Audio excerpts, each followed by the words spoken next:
बदलापूर अत्याचार प्रकरणातील मुख्य आरोपी अक्षय शिंदेचं कथित एन्काउंटर करण्यात आलं आणि हे एन्काउंटर ज्या पोलीस व्हॅनमध्ये घडलं, ही पोलीस व्हॅन आता ठाणे पोलीस मुख्यालयाचं जे ग्राउंड आहे त्या ग्राउंडमध्ये पार्क करण्यात आलेली आहे। इथे पूर्णपणे ही व्हॅन झाकण्यात आलेली आहे, टेंट टाकण्यात आले आहे। टेंटच्या आतमध्ये ही पोलीस व्हॅन आहे।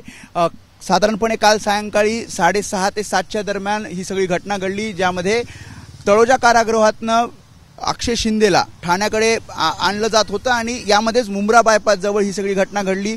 अक्षय शिंदे आणि पोलिसांमध्ये झटापट झाली। अक्षय शिंदेने बंदूक जी आहे पोलिसांची ती हिसकावली आणि गोळ्या ज्या आहेत त्या झाडल्या आणि यामध्ये API निलेश मोरे हे जखमी झालेले आहेत। स्वरक्षणार्थ म्हणजे सेल्फ डिफेन्ससाठी जे दुसरे PI होते संजय शिंदे, त्यांनी 2 गोळ्या ह्या अक्षय शिंदेवर झाडल्या आणि ज्यामध्ये अक्षय शिंदेचा मृत्यू झाला। त्यानंतर ही थेट व्हॅन मुंब्रा बायपासून कळवा हॉस्पिटलला आली।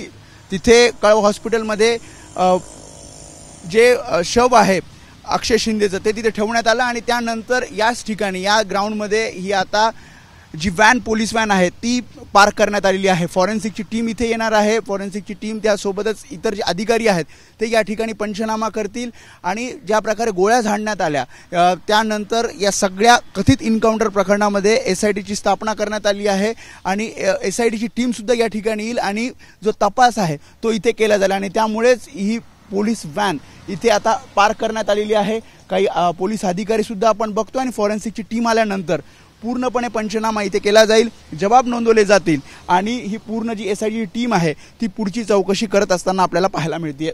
कॅमेरामन अजित शिवतरकर समी वेदांत नेप, ABP माझा, ठाणे।